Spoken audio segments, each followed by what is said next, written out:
All right. Well, hello, everyone. Welcome to Wine, Women, and Words. I'm Michelle, and with me, of course, is Diana. Hello. And it is not Thursday, it is Tuesday. And this is going to throw my Wednesday all off tomorrow because I'm used to my wine hangovers on Friday from Wine, Women, and Words. But that's okay. We are joined this evening by author and actor, and there's a lot of other ands I feel like I can put in front of your name. Chris Humphreys. Hello. Thank you so much. I'm so excited that we finally get to chat with you. Finally, I apologize deeply for my failures up to now. I've been poor in sorting it out, and I thought we weren't going to do it tonight because the links all seem to be odd. But it's all here. We're here. We're talking. It's marvelous. Finally, yes, we got you here, and it's all good. I mean, somebody's got to keep us on our toes. So, I mean, good. Yes, we're giving you that job. Excellent. And quite honestly, it does work out because the week that you were originally supposed to come on, I was in the Outer Banks with my cousins and my family. We're having a family reunion, which is awesome, and we had a great time. But my cousins were, it's a family vacation. Everyone's drinking, and they go, "Oh, your podcast is tonight. We're totally going to come down and crash it and hang out with you." So it's probably a good thing. Okay, just as well. But thank you so much for making the time to hang out with us tonight. Now, first, kind of just a side note, while I was, preparing our questions and researching you in the least creepy way possible. That's perfectly fine. I thought I felt a little hot breath on my neck. There you go. That's fine. That's fine. It's called research, Michelle. You're doing proper research. We're not stalking. We're researching. Exactly. Yes. I know, but sometimes it's just I don't like saying, "Oh, I was reading up on you." I expect nothing less. It's due diligence, isn't it? All that you need to know that I'm not a monster, and you need to know kind of what I'm about, so you can ask some pertinent questions. Well, one of the reviews from your book, I read a blurb from Diana Gabaldon, which is like our high queen here in Wine, Women, and Words. So and we're huge Outlander fans. We love her and we love her world. So what is it like when you get reviews back from other authors that, that are so well known, like Diana, to hear that they love your work and you pulled them into your world? Well, Diana is an absolute sweetheart. I mean, apart from being an excellent writer and a total brilliant polymath of a person, I think she's got 3 master's degrees or something in things as diverse as computer science and marine biology or something strange. But she is also obviously a great writer, and she's also just one of the sweetest people on the planet. And I met Diana first at a writing conference, and we clicked over the 18th century, really. We're both very into that. And she obviously has had phenomenal success with Outlander. And I had some success with a series about an 18th century British spy called Jack Absolute. And I wrote 3 books about him. And Diana really loved him. And so we would meet up. Actually, we had what my father, appeal to you, particularly the wine side of your podcast, what my father would have called a pissy lunch. That's what my father would have described what Diana and I got up to. And we went to this wonderful restaurant and proceeded to knock back a bottle of wine apiece and spend the entire time, even though we were in Vancouver in the 21st century, we were basically back in London in 1785. And we were just talking everything about the 18th century and all sorts of aspects. It was great fun. Diana is like seething with jealousy. Really? Well, she's so nice. And then we've appeared on various panels together. We have, and at various conferences, particularly the Historical Novel Society conferences. And Diana and I were the first participants in the Historical Novel Society late night sex scenes readings. So, and then Diana and I also went on to teach a sex scene workshop where we had to, how do you write those scenes? So that was those scenes are the worst to write. I've actually had to write a few of those, and working with my editor on those, it was just like those are the hardest ones to do. Because it's the mechanics, and that's what you hear from all the actors is the mechanics of it, and that's what you hear from the writers too. It's the mechanics. Well, indeed, and it's got to be. I think if you're going to do something like that, unless you're writing pornography, which is something quite different, you've got to go for the sensual rather than the rabidly sexual. There's a few ground rules. Number one being there is actually no sexy word for the male member. Including the term male member. So, I mean, it's, anytime I read a book where in the sex scene, the male character appears clasping or having his manhood clasped, I know I'm in the wrong book. I can think of a few books that are not in the distinct romance genre that do that. That use the word manhood. I'm sorry, it's just not possible. Yes, yes. But it's always fun. No, so going back, rewinding back to Diana. No, she's lovely, and she has always enjoyed my books. And actually, once she asked me, and I can't remember which one it's in. It was in one of her books. She said, "Chris, would you mind if I use Jack Absolute in one of my books?" And I went, "In what way?" She said, "Oh, I just want a sort of a passing reference to him." I said, "No, you feel free to do that." So apparently, I think in one of the books, I did read it as well. But there's a reference to Jack at the theatre. I think Lord John Grey spots him, and someone says, "Oh, you see him? That's Jack Absolute, the spy," or something like that. I seem to remember. Oh my gosh, I have to go back and read all of them now. It was a few years back. So, but yeah, so Diana's so generous, and because she likes my work, she's been very kind to supply me with some quotes, which are obviously worth gold because she's got such a great following, and she's she's such a diverse writer as well. She appeals across the board to so many people, So it's great. It's a great connection. That's so great to hear when you hear about your idols that they're actually these really cool people in real life, and you get to hear these stories about how they're good people and not ginormous assholes.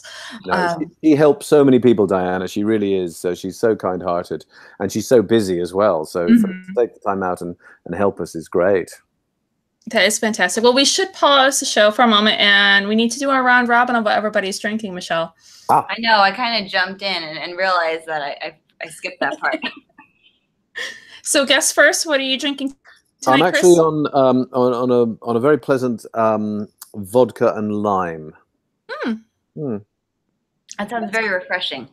It's very refreshing. Yes. It's still summer up in British Columbia, so I'm winding down with a sundowner. So is that just basically vodka and lime juice? Vodka, lime juice cordial. Okay. You know that stuff? The roses lime juice cordial and some soda water. Ooh. Okay. Very pleasant. I'll have to try that one. Oh, that's good. Okay. I do like cocktails when I'm not drinking wine. How about you, Michelle? Did you get your wink wine yet? I haven't, but I had my girlfriend Kaylin from San Diego. She came out to visit, so I was going through my little wine collection and I found a bottle of Wink that I haven't opened. So I have a red blend. It's called Ultramont. Okay. And it's very good. I saved it specifically. We were gonna open it last night, or no, the night before, because leading up to her visit, we're huge, obviously, Friends fanatics, and we went to a Friends trivia night last night. So, like, it's been months in the works of us watching Friends and texting each other random trivia facts that we might need to know. But we did make third place. Oh, nice. Well done. So this is my celebratory wine the day after. Ah, very good. Well done. I am finishing off my Zwicker, which I've determined I can say the word now. It's a Gewürztraminer and Riesling blend. I'm so proud of myself I can say Gewürztraminer now. But that's another one of you who are listening. If you want to try out the Wink wines, you can. just go to trywink.com/www podcast, and you can get $22 off your first order with Wink. Yay. Wow, that sounds a great deal. It is. It really is. I love Wink because you can do, they tailor it to your taste. So as you rate, they give you recommendations based on what you like. You can skip months. There's no membership fees. You can order as much or as little as you want every month. So it's a really, really great company, really great program. I've done some of these other subscription things and tried them out, and I think Wink is the best one that I've done. So, and it's fun. I mean, who doesn't like getting a box of wine delivered to your house? It's fantastic. It's almost as good as getting books in the mail. Almost. Almost, not quite, surely. Yeah, exactly. We are bookworms here, after all. Good.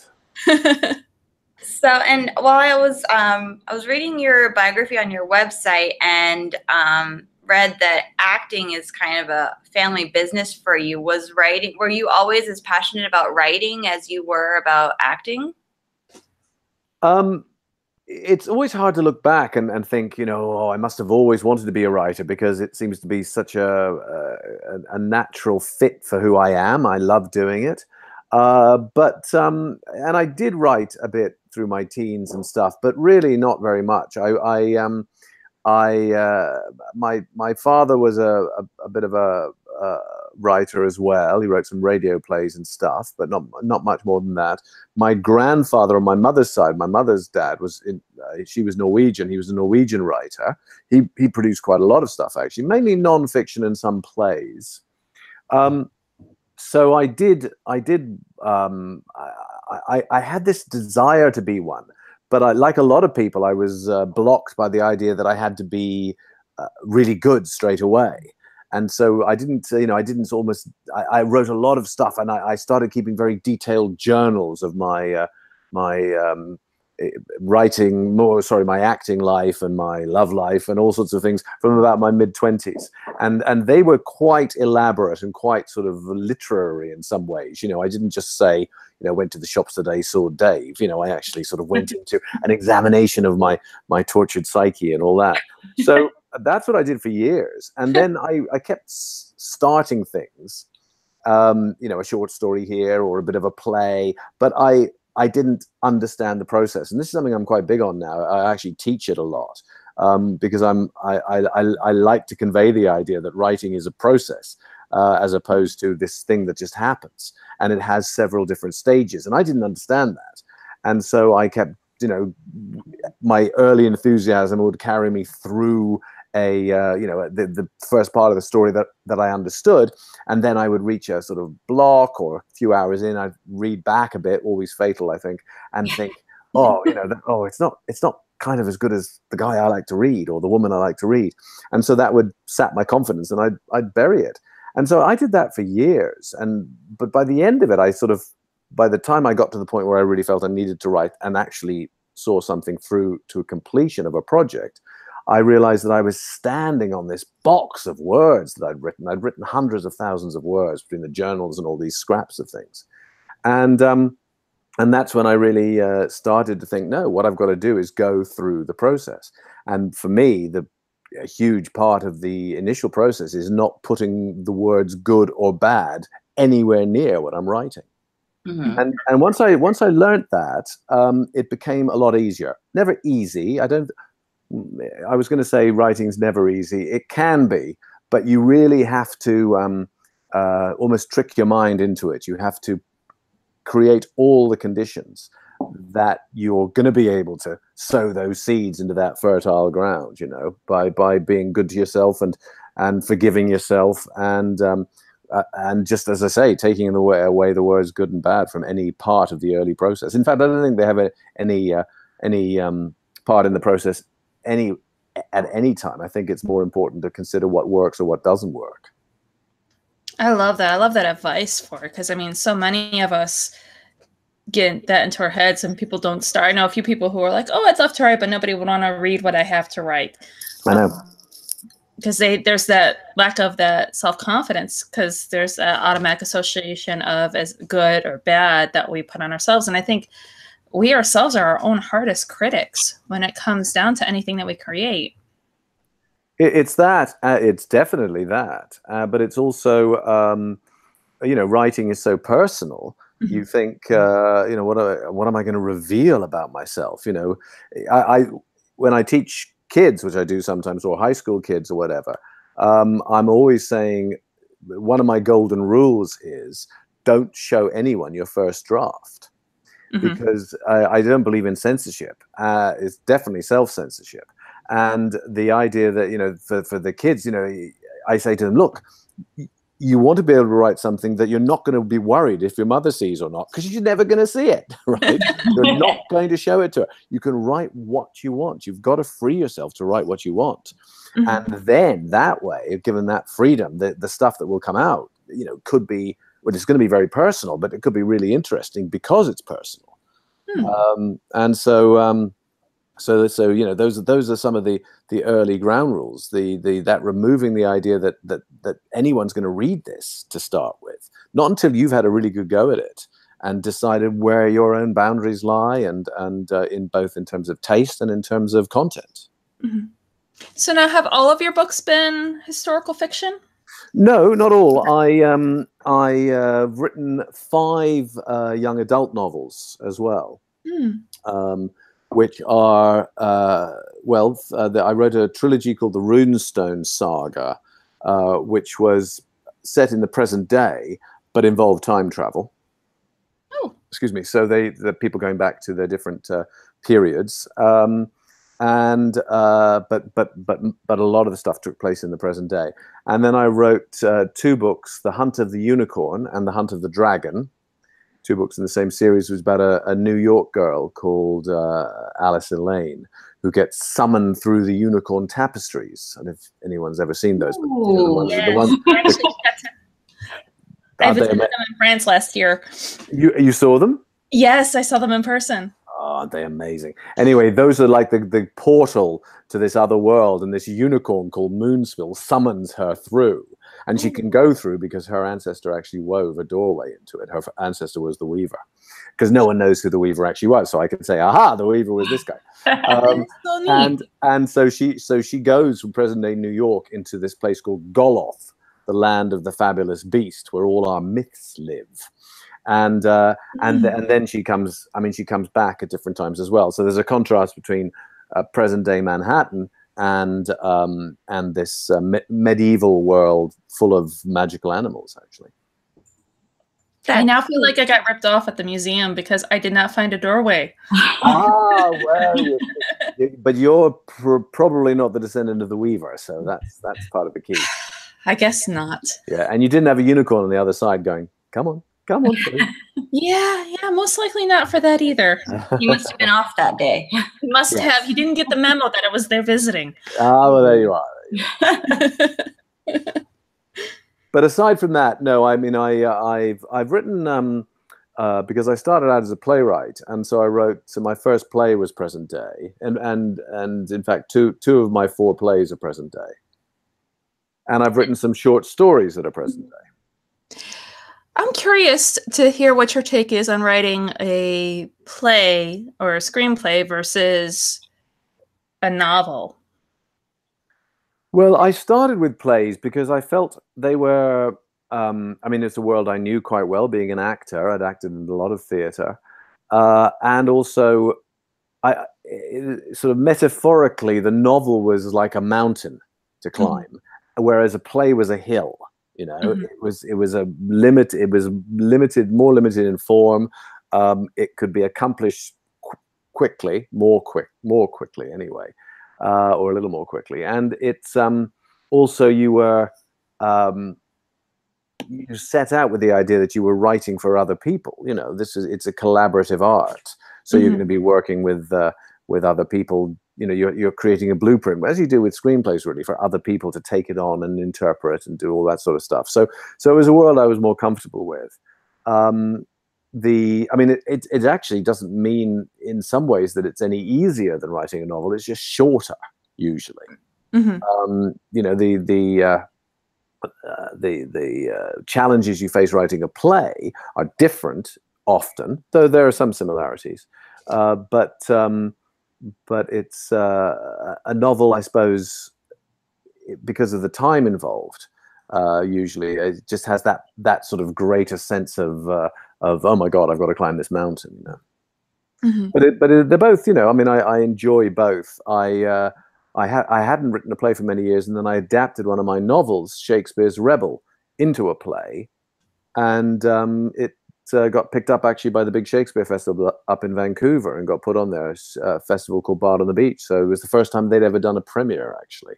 Oh, nice. Oh, how cool. Yeah, that was quite fun.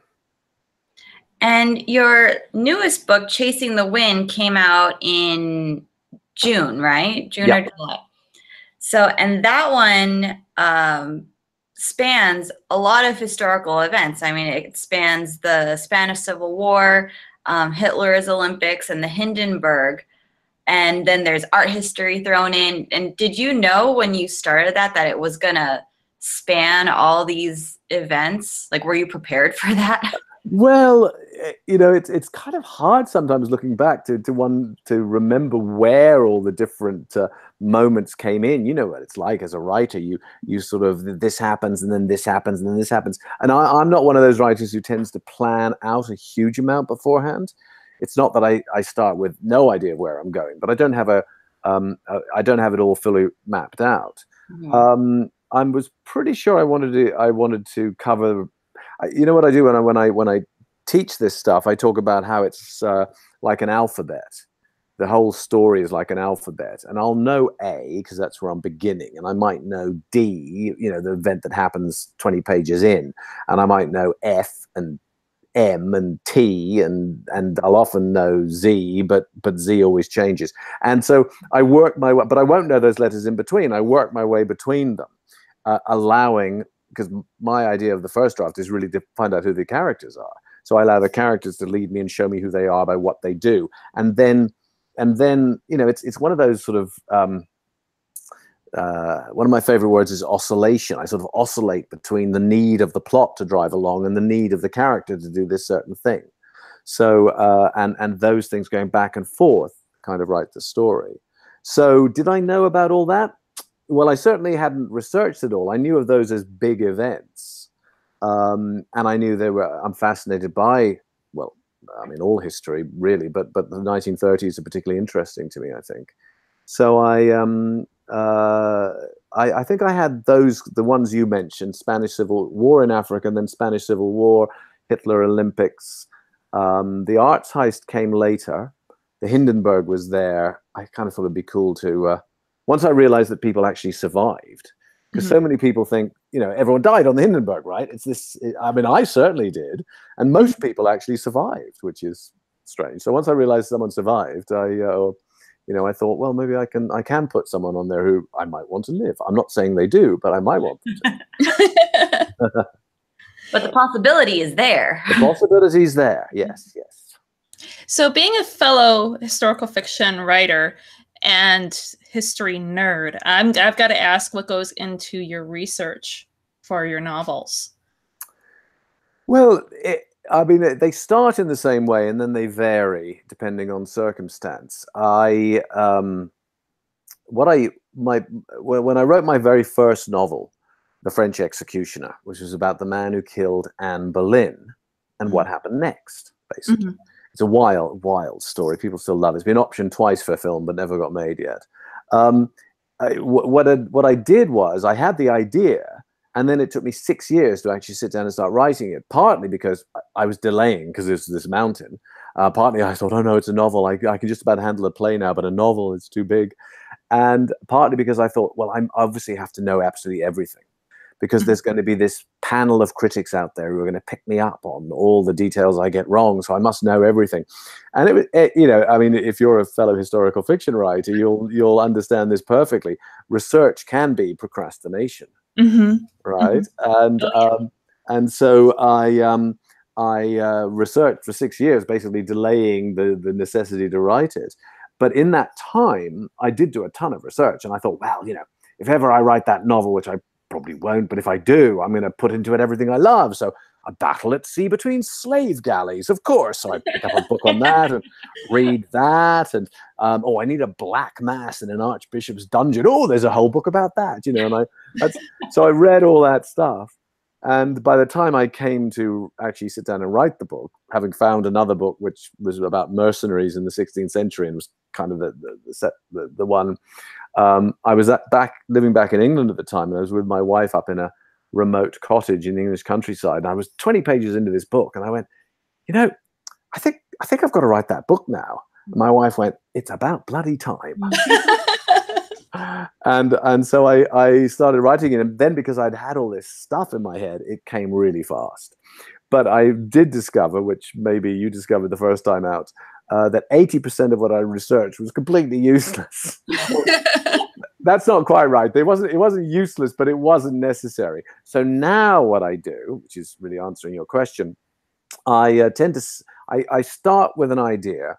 I'll research it enough, I mean, really sort of in quite general terms, in order to write a treatment or a pitch, because I try to obviously get a publisher to give me some money before I start writing anything. It doesn't always happen, but it usually does.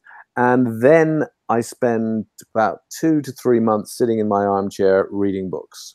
Mm-hmm. And then I really get to know the period. And then I start writing. But no, I don't spend more than about 2 months usually, because I know from past experience that my characters and the drive of the story is going to tell me what I need to research. Mm-hmm. So research is an ongoing thing, and I have books scattered, and of course there's the wonderful internet, though it's a bit, I work in a hut in the forest here, and it's a little ropey to get internet there, which is actually a good thing. Can't be checking Facebook all the time. But then I go, right, I need to know more about this before I can write this next. I need to know what the interior of the Hindenburg looks like in order to write that next section. So actually, in the case of the Hindenburg, not only did I read about it and look about it, I downloaded an app which you can wander around the Hindenburg, right? Wow. It was an amazing app. You could go into all the rooms and the bedrooms and stuff. The trouble is I'm not very good with apps. So my then 13-year-old son had to keep coming in and I'd be stuck in the airbags. I couldn't get out. and I'd say, Reith, you've got to get me out of the airbags. I'm stuck. I go, oh. He'd look at me with that sort of, that only a 13-year-old can give you that sort of contemptuous look. So that's kind of my process now, is to research enough to get me going, and then discover, because of the story, what I really need to research next. So this morning I'm not a historical fiction writer. I write more fantasy-ish type things. I don't think there's a specific genre, but I'm a journalist by trade, I guess, a freelance writer. And I wrote an article this morning about the Lincoln funeral car. There was the car that transported President Lincoln's body from Washington to Springfield, because someone built a replica of it. And all of a sudden, I'm on deadline, and an hour and a half later, I'm still reading about the original route that it took, and original articles from newspapers that were printed during that time. It's like research, you get distracted. You get so into it that so easy. Yeah. I call it the rabbit hole of research. Me too. Slip down it, do you? Yeah, that's what I do. Because, for me, I'm shopping around my first book, and it's based on Anita Garibaldi, and there's not a whole lot of books out there about her. So when it came to studying her, I had a limited field, which made things easy. But then I started researching, well, what's the history of Brazil? Why are they calling them imperialists? What diseases were there in Uruguay in the late 19th century? And just, you find the little tiny things where it's like, well, I've got to know how to describe this. What does this look like? What did they do for this? And you just fall down that rabbit hole. I'd get home from work, I'd start researching, and then I was like, okay, I'm going to write after I do just a little bit of research. And I look up from my computer, and it's already 10 o'clock at night, and there's no writing getting done. You know, that is it. It becomes so interesting. You know, if you're interested in history, Mhm. then all these things are fascinating. And that's why, you know, I'm a bit wrong to say the 80% wasn't relevant, because, you know, it did. It gave me background and texture and context. So. Mhm.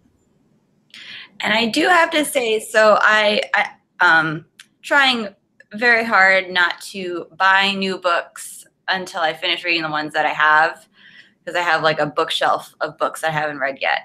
But I happened across one of your other books, which was the Shakespeare Rebel. Ah. And I couldn't help, I had to. It was like calling my name.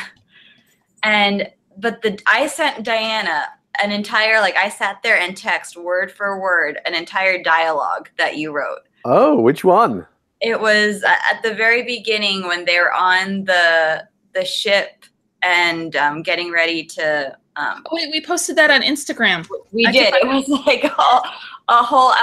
I was just obsessed with how you wrote the dialogue, and it was about whether or not he prayed the night before, and he was more concerned about making sure his sword was sharp. And really? And I was like, oh my God, Diana, this dialogue is amazing. Oh, well, yeah, thank it was you. the "Do you pray, Mr. Lawley?" You do. Yeah, I did not see at your deck service before we embarked. Soft, perchance, and it goes on from there. That part, and then right. and I was like, oh my God, what fun! But you know, we're supposed to be reading "Chasing the Wind," right? I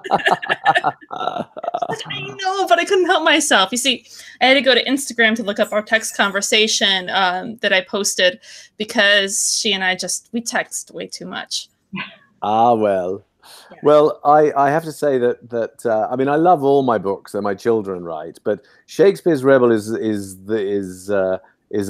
definitely one of the books from my heart, because it's about things that I absolutely love. It's about an actor, it's about swordplay, it's about Shakespeare, it's about Hamlet, it's about all those things, and yet wrapped up in this sort of love story as well, you know, and it's or a multi-love story. So it's yeah, it's quite a yeah, it's one of the ones I love, definitely. Shakespeare's Rebel. Yeah, and that's the one I adapted into a play as well, actually. Yeah. Well, you could hear, just reading the dialogue, like I could hear it being spoken like if it were a play. And I haven't finished it yet, but it's gorgeous. Just the whole thing is amazing. Oh, well, thank you.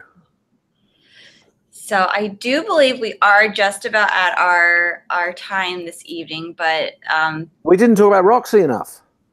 I know. I mean, we could do an hour. I still have wine, and we have questions. Well, sure. Let's keep going. Yeah, I'm out of wine, but the only thing I have waiting for me is my dishes, and they can wait. So. Well, okay, let's keep going. Forget I said anything. So, and let me bring my questions back up. Pause. So, and where did it go? With Chasing the Wind. Now, since that covers, you know, so many different, you know, cultural, historical events and different geographical areas. I mean, you have to, when you're a historical fiction writer, you have to master, you know, the language and the fashion and the slang and how people talk to each other. Was it difficult to kind of transition as you were going from place to place through the story? Was it difficult? Not really difficult, but you're right. It did take a certain awareness. I mean, what was interesting about Chasing the Wind, of course, was that I finally got into the 20th century. You know, the latest I'd written before that was 1778 or something.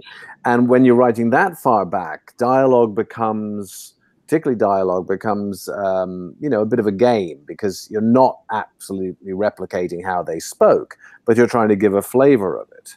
When you're in the 1930s, people have a memory of what that was like. Either they actually remember it, those people are quite old, or, of course, you know, there's the movies, there's the newsreels, there's all these, and the books of the time as well are sort of, often they're quite filled and things. So that it was a different challenge, definitely, to try to reproduce, especially as with Chasing the Wind. I wanted it to be that thing that I love, which is almost a noir. I was thrilled when it got to #1 in the Amazon noir category, because I thought, wow, that's exactly what I wanted, and the idea that it was, I love those 1930s black and white movies, the caper movies, Katharine Hepburn movies, Cary Grant. I adore Cary Grant. And to have that sort of sharp dialogue and that sassy way of being, which Roxy is. She's sharp and she's sassy and she holds her own. No, it was interesting, Michelle. It was an interesting transition for me. And then moving, as you say, between the different states. I mean, Africa, of course, it was mainly her and her lover, Jocko. Spain, had that. I mean, I know Spain quite well. My parents moved to Spain when I was 18, actually. So I used to go down to Spain all the time. And then I've spent a bit of time in Germany, and I speak a bit of German. So, but yeah, I mean, it's plausibly imagining something that, obviously you haven't lived through, but there's a lot of, with the 1930s, there's a lot more you can research and actually see how the people talked. So that was an interesting step up for me, because you can't really watch many movies from the 1780s, So. Well, and then also with main characters, when you're creating a new character and you have an idea of how you want them to be, and then they take on a life of their own as you start writing them. But I feel like when you decide that your main character is going to be named Roxy, you have to assume a certain level of feistiness from her. You do, and it's interesting. People ask me, how do you find your names? And I always say, which is true, that I never struggle for names. Once I've got the character kind of, and it's not even, doesn't take very long. Once I've got an idea of them, they kind of announce themselves to me. She was Roxy. She walked into my writing hut, and she was, she was already pretty formed. It was interesting. I was at a book club the other night. It was all these very smart women who live on Salt Spring Island, and they'd read Chasing the Wind. And I love going to places like that, because there's all these very smart women who are going to feed me and give me lovely wine, and then talk very nicely about my book, and also with insights that, of course, as the author, I have many insights about my book, but I'm a great believer in the fact that it takes two people to make a book, and that's the writer and the reader. And between us, we make that book. I mean, I lead and I point a direction, but the person has the journey, their experience of it. And so people are saying things to me, they pull out lines that I think, oh yeah, of course I remember that, but I don't. It had such an impact on them, and I just remember writing it, and so it's fascinating to me how someone like Roxy. I mean, they loved Roxy, because everyone was saying, I want to be Roxy when I grow up, because she is tough and smart and holds her own. And in a, I suppose, I wasn't writing with this in mind, because I never do, but I think, no one is unaware of what's going on in the world. And even if you're writing historical fiction, I still always call myself a modern novelist, because I'm writing for today. So it's going to reflect some of the themes of my age, as well as the age I'm writing about, I think. And so Roxy, being a strong woman who's prepared to, go out there and do stuff for herself, is I think certainly worthwhile today to study someone like that, and to think, and it wasn't just today. People did that. Women did that throughout history. Their stories just weren't as often told, of course. So it was great. I mean, I've written with female protagonists before, my 2 YA books particularly, and there's nearly always a strong woman in my books.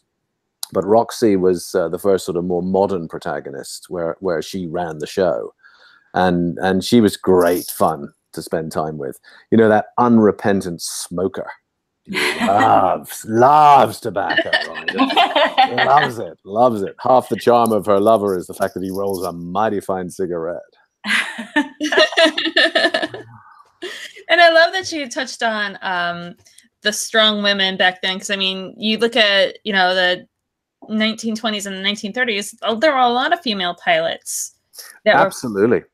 and it was all about breaking those records. And you have, I think between World War I and 1950, roughly, you had this great spurt of, I guess you could say, feminism, and these strong women who are stepping out of that, post-Victorian mold of, we have to be prim and proper, and going off to the war and flying these planes. And I think we forgot about them somewhere along the lines. Yeah, they kind of got put back in a box a bit after the Second World War, because they did such phenomenal things up to that point. But I mean, there's some did. But definitely, as soon as I started reading about the 99s, the All Women Flying Association, founded by Amelia Earhart and Louise Thaden and Pancho Barnes and those people, Roxy stepped out from among them quite easily in some ways. Mm-hmm. So you would say that she's based on a number of those women from the Flying 99s? Not really based on any of them, but certainly taking a sort of ethos that they had, a way of being, and what you just said, a way of them doing as well, if not better, than the men in so many of the areas, setting the records, determined to do it, determined to prove that women could do it just as well as the guys. And I think that, but needing to overcome that opposition made a lot of them quite tough. Not necessarily, I mean, Roxy's tough, as you know, but she's also, she's when she wants to be and needs to be and chooses to be, she can be very sort of feminine as well. She really likes her, she cleans up nice and she wears bias cut very well, and she just doesn't want to do it all the time because she'd rather be in the air in her dirty old flying jacket. And I love that, because I mean, you kind of sometimes get this idea that, or at least portrayed in media and stuff, where you can either be one way and just that way, the very tomboy, but the tomboy doesn't get dressed up, to go out somewhere fancy. And if they do, they're uncomfortable by it. So I love having that dichotomy between, the two worlds. Yeah. Did I say? Yeah. And then also, Diane and I have talked about this before, but I kind of feel like the 30s tends to be kind of an overlooked era in historical fiction. Like if you're talking about, the 30s or 40s, or oftentimes it'll go, stories will go directly into the World War II historical fiction. But there's a lot, there's so much history in the 30s and the years leading up to World War II that I think a lot of readers are missing out on, because World War II just kind of dominates those decades. I couldn't agree more. Yes, I think the 30s is a fascinating decade. There's a very good book called. Uh-oh.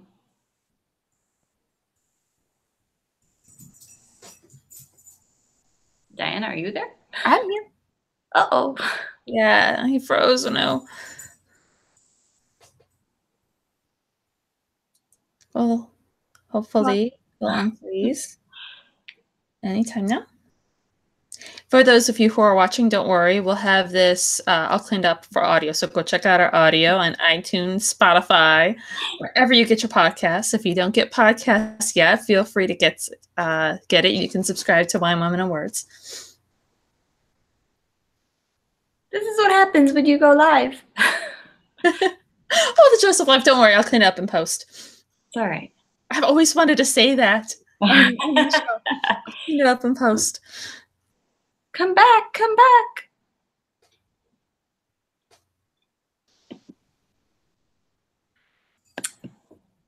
Well.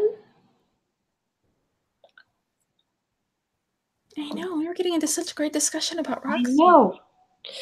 I love her and all this wonderful 1930s stuff. You know what it reminds me a lot of? Oh, we lost him. Oh, hopefully I'll come back. He'll come back. We'll wait. We'll chat. You know what this, in a lot of ways, reminds me of is Dido's Crown.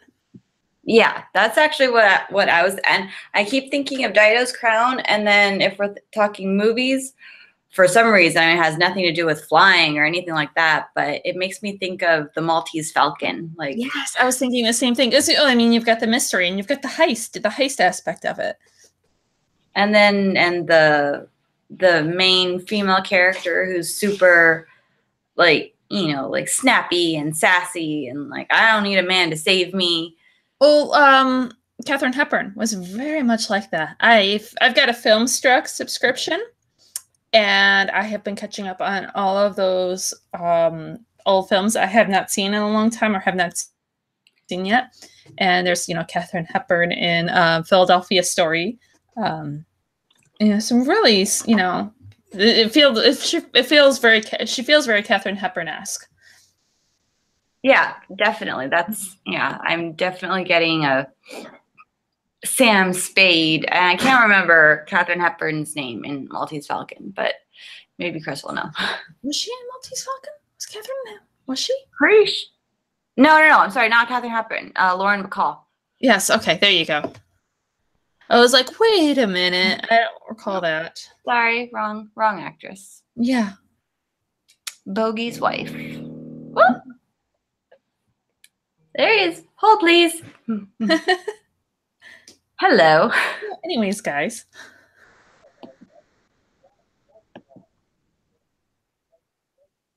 That's okay. We're just hanging out. I was actually just writing you an email. We're just hanging out, chatting, so you can try to just click back on into that link, and it should bring you right back in.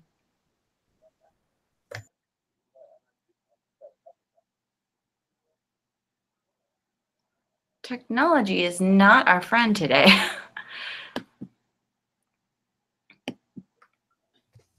Guys, we need one of those like videos, the images to go up going, please hold. We're talking about how Roxy is giving us or me at least, a very Maltese Falcon vibe. Like Sam Spade and Lauren Bacall. Burn.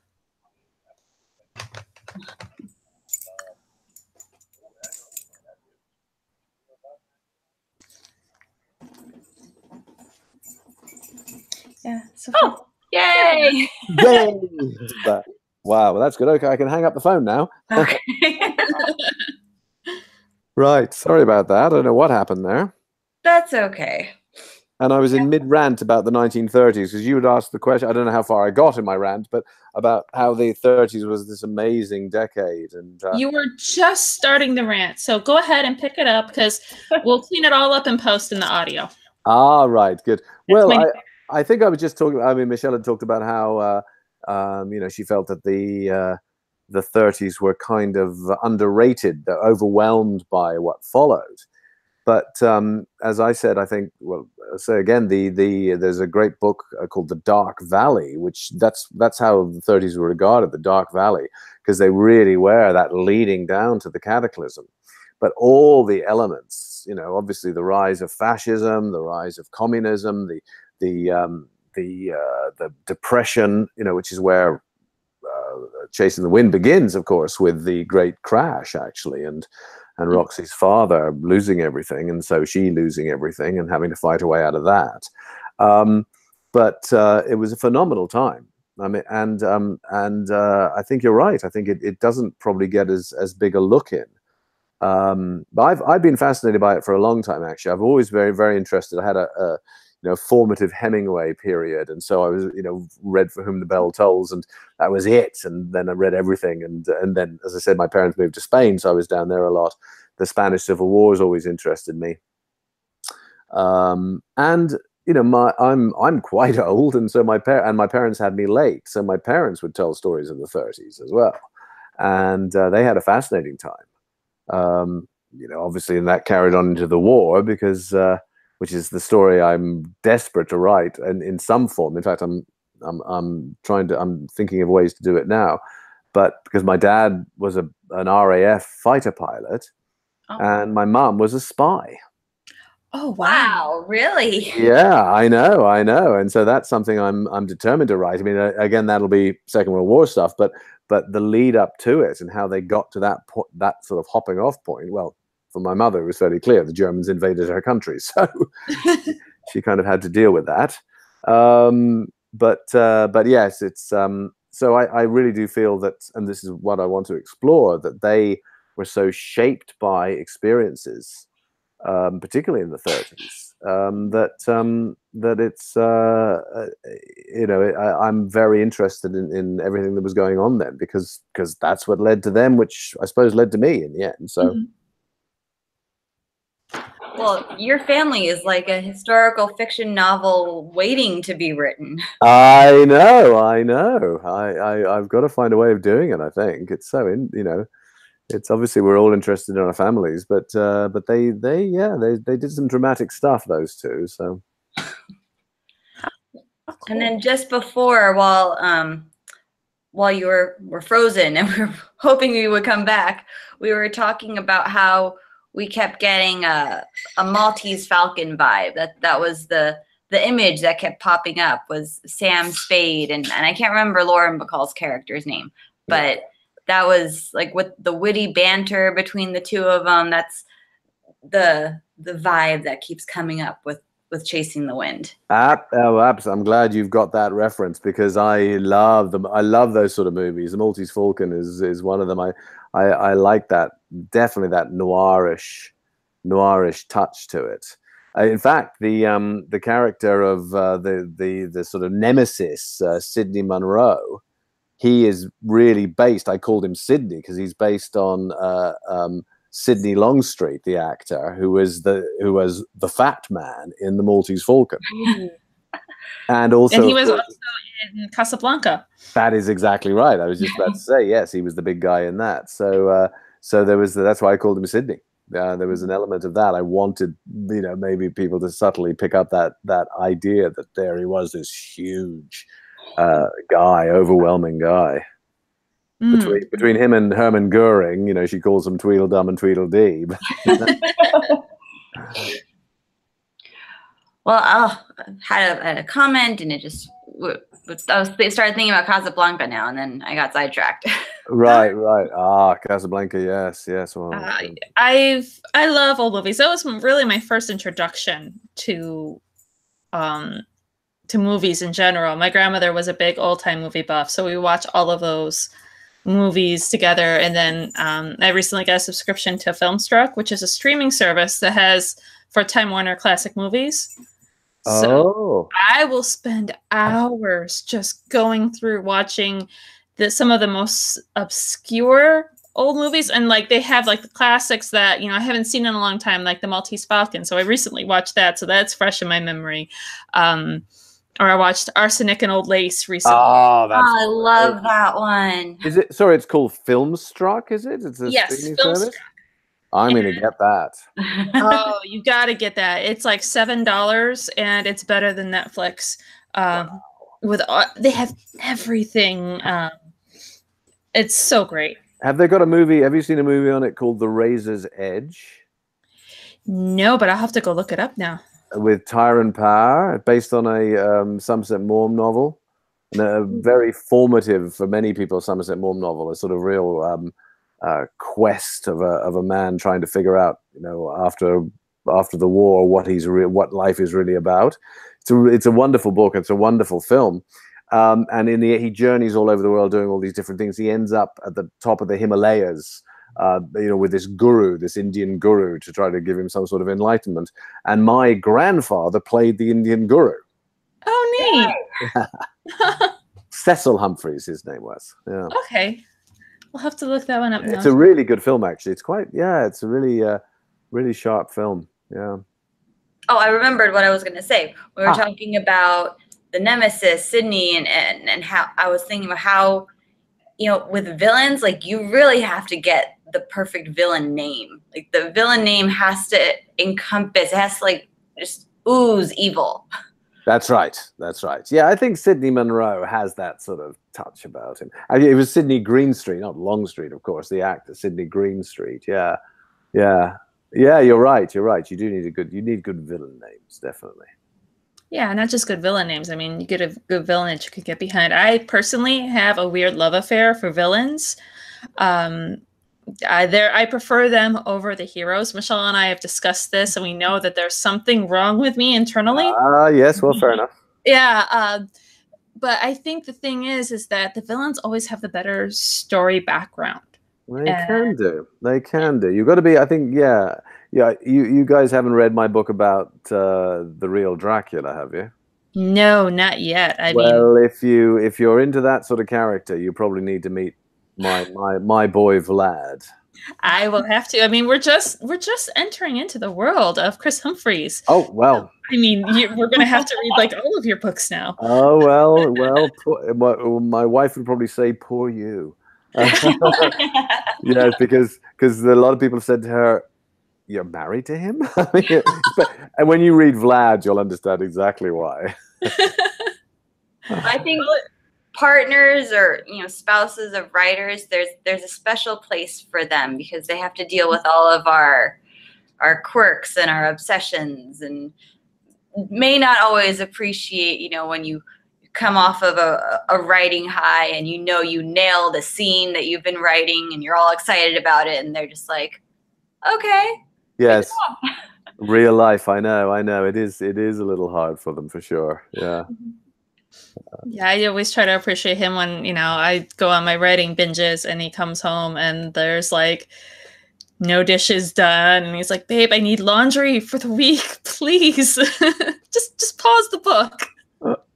But you can't. You can't. No, your only duties to the book. Forget anything else. Exactly. Book first, husband second. This is the way the world works. Don't you know? That is exactly right. Yes. Yeah. But it's great because I feel like we have a lot of the same nerdy things in common, if I can go that route, with the old movies and the love of the 1920s and 1930s and fierce women. Yeah. On the blog, I like to do Fierce Femme Friday, featuring different real life fierce women. Oh, right. Yeah, so that's a love of mine. But I mean, you've been in Once Upon a Time, Diana Gabaldon. I've been, yes. I'm an immortal from Highlander. Possibly my greatest claim to fame is that's right. That series, the series, yes. The TV series Highlander, yeah. And I was the original voice of Salem the cat in Sabrina the Teenage Witch. Oh my God! Oh my gosh! You are Salem. I am Salem. I was in the pilot, and then they moved the production to LA. I was in Vancouver at the time, so they though the director was in LA when I was recording it. He was on a telephone line from LA, and I was in the studio in Vancouver, being the cat, talking like this. It was very odd. It was one of those odd gigs. God, that's like my teenage years right there with Sabrina. There you are. Yeah. And you were a ship's captain in Once Upon a Time, am I right? I was the ship's captain in Once Upon a Time, yes. Okay. Diana and I have a very long-running love affair with Once Upon a Time. So yes. There may have been several fangirling text messages back and forth when we're like, oh my God, he was in Once Upon a Time. I was not very long. I was just in one scene, but it was a good thing to do. I was there. Yeah, definitely. We were not. You outed us, Michelle. You outed our fangirlishness. It's part of our charm as a podcast. Absolutely. Gotcha. Okay. Definitely. Yeah. Well, thank you so much for joining us. I'm sorry that we had some technical difficulties. Oh, well, as long as you've got everything and you can cut it all together, and and thank you. And do let me know do send me any links you can for it, and I'll broadcast them as well. And absolutely. Yeah. Now I understand it's $4.99 on Kindle right now. Yeah. Yes, but this is the big. When are you putting out this podcast? Because I've got a BookBub featured deal happening, which is the first time I applied for it, and I got it, and people are going, "How did you do that?"